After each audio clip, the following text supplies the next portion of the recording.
Let me tell you a story and a lesson.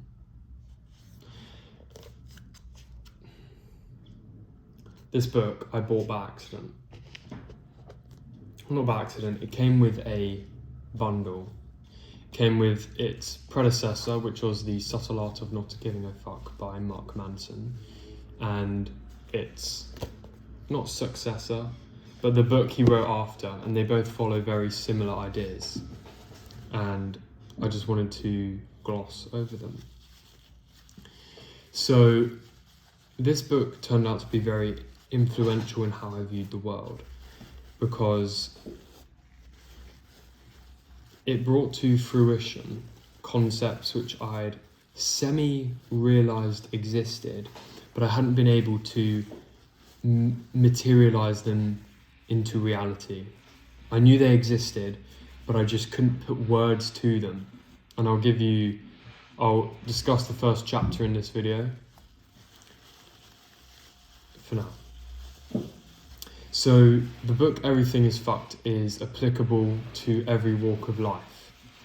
And I've split these videos into chapters, each with their own dedicated video.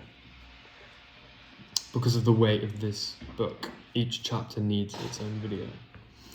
Mark Manson is the author of this book, and obviously I highly commend him and recommend buying his literature. Chapter 1 is called The Uncomfortable Truth. You've most likely come to terms with it in your life if you're my age. I'm 18. This could be because a relative or friend has suddenly died, or because you've come across the stark realization that you were living by a lie, or deduced that life is cruel due to war and the disregard for morality in the modern day, or something more applicable to everyone like the genetic lottery. In short, the uncomfortable truth is the idea of anything you do, no matter how great, will end up meaningless and forgotten in the grand scheme of things. In the book, Mark Manson posits this with a vessel of saying he'd write this on every coffee cup he'd serve at Starbucks, and obviously this is massively... It's just a joke, because all you expect to have on your coffee cup every morning is your name. And the coffee cup is what he uses, I think, because it's so rudimentary in everyone's life. If people are going to Starbucks, they most likely go regularly before they go to work in the morning. So it's just an ordinary activity that he uses to bring to light the cruel reality of life, which is the uncomfortable truth. And just to go over it again if you didn't hear, the uncomfortable truth is the fact that anything you do in life is meaningless and forgotten. Everything you do in life is an avoidance of it by some measure. Religion is, he talks about this later in the book, and religion, and spiritual religion specifically, are used around the world to fight this. And this book, by no means, as he says, is not a pro-nihilism book. Nihilism is a horrible thing, and it's the root of most mental illness, whether that be anxiety, depression, or suicidal thoughts. Suicide, if you think about it, is just the fact that someone has deduced there's either no point living anymore, or they'd rather get out the current predicament they find themselves in. And that's what makes it so sad. They've lost hope and they are hopeless. He also mentions happiness in contrast to this idea. Now, a lot of people think sadness is the opposite of happiness, but Manson likes to take a hope approach to deciding whether something is truly bad for you. Because, as he puts it, happiness, sadness, and anger. Sadness and anger aren't necessarily bad things, or even fear, because it shows you still care about something. If you're fearful for your life because you're at the top of a skyscraper suddenly, that's because you care about living more in the future. The opposite of these emotions is hopelessness. Hopelessness is the direct opposite of happiness, sadness, and anger. And hopelessness is the root cause of all the mental disorders. Correct me if I'm wrong. I don't know if they're disorders or not, correct me if I'm wrong, that I said earlier. Okay, so for the uncomfortable truth, I'll repeat it in his words. Beyond a small group of people for an extremely brief period of time, little of what you say or do will ever matter. Now, if watching this video, you've come up with a argument to contradict this point, as I also said earlier, your life is just a series of trying to conjure up a idea or belief that your life is worth living.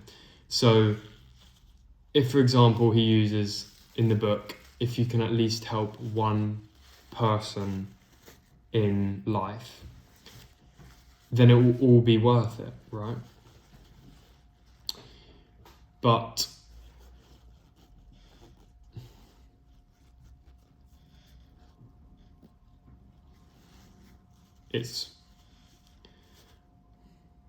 sorry, there was a point to contradict this, let me think.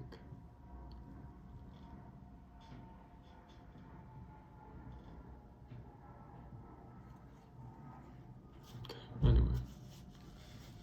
Second point of an example which I thought of, if you're watching this video right now and you've somehow purposely, because it's not got many views, and you've gone, oh, the YouTube algorithm has recommended this solely for me, it was meant to be, no, that's just you trying to prevent a confrontation with the uncomfortable truth, and your brain is spinning a story. So personally, I can identify heavily to this book as everyone either has a belief or doesn't have a belief. They fit into two categories. And a lot of people, the majority of people have a belief, and the lesser don't have a belief. Whether your belief is making money, chasing the opposite sex, worshipping a god in a religion, these all give meaning and hope to your brain, which sustains it. So, yeah, and these are all examples of hope, not hopelessness, which is, again, nihilistic and is the root cause of depressed and suicidal people. Identity shifts are common examples of shifting your hope. So if you've come to terms with a hope story which you've entertained for weeks, months, or even years, you have two options: a confrontation with the uncomfortable truth, or you can pivot, luckily, to a different way to live your life. This can happen both physically and mentally. Common physical shifts could be buzzing your hair.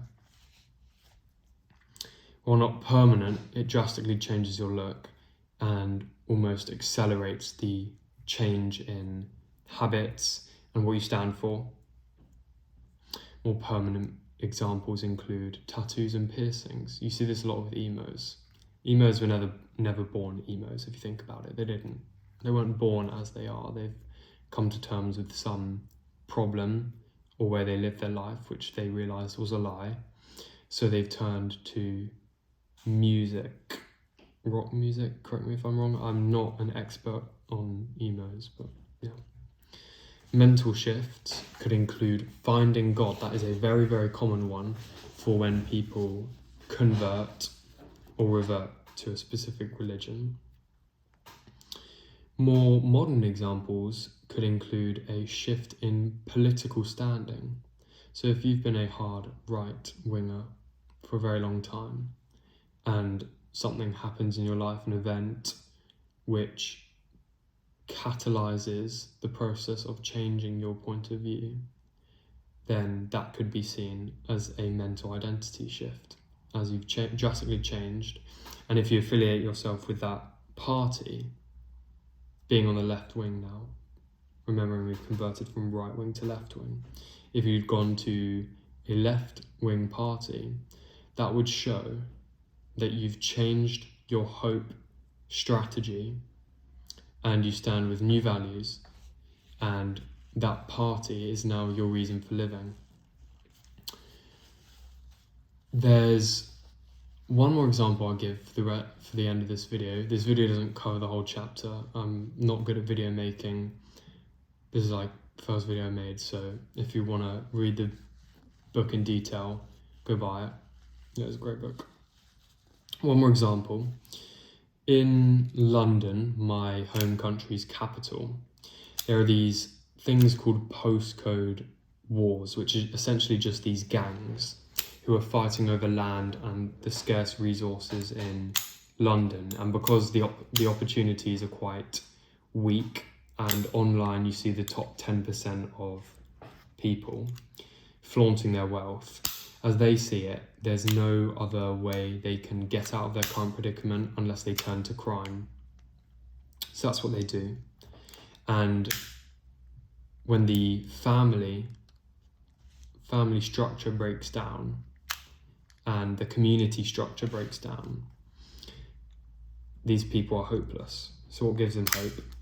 Gangs. They join the gang. It's all in the music culture. Drill music is on the rise in the UK. It has been for years. And they feel a sense of belonging by affiliating themselves with these gang members. And of course, there's some horrible things that happen in London because of these gangs, stabbings, and general antisocial behaviour, which doesn't help anyone, and crime, of course, too. It's just another example of people shifting their viewpoint or their hope narrative from either the family unit, the community unit, which used to exist in London suburbs, and now it's turned to gang violence, because that's the only way they can generate hope, by looking at the future and the now and saying, in my case, the only way the future will be better than the present is if I join the gang. Simple. And you can reapply this across any other example in life. The identity shift is of the belief, if I shift to this identity, it means the future will be better than the present. Simple. And that's what Mark Manson tries to introduce us to in his book, which is a scary concept actually, because even if you hadn't been forced to confront the uncomfortable truth, which is quite rare by the time you're 18 years old, you still know it's there. It's like an itching, gnawing, not feeling, but it's just, what is the point of doing anything but don't worry, this book isn't a pro-nihilism book. The book does give some really good information and advice on how to live your life, bearing in mind what we've just talked about. So if you think this book is going to be about depression or being anarchist and just not really giving a fuck about anything, then you're wrong, and you just have to realize that there is a solution. And yeah, it's in the book, but the solutions to this idea are what he aims to curate later in the book. Thank you for watching.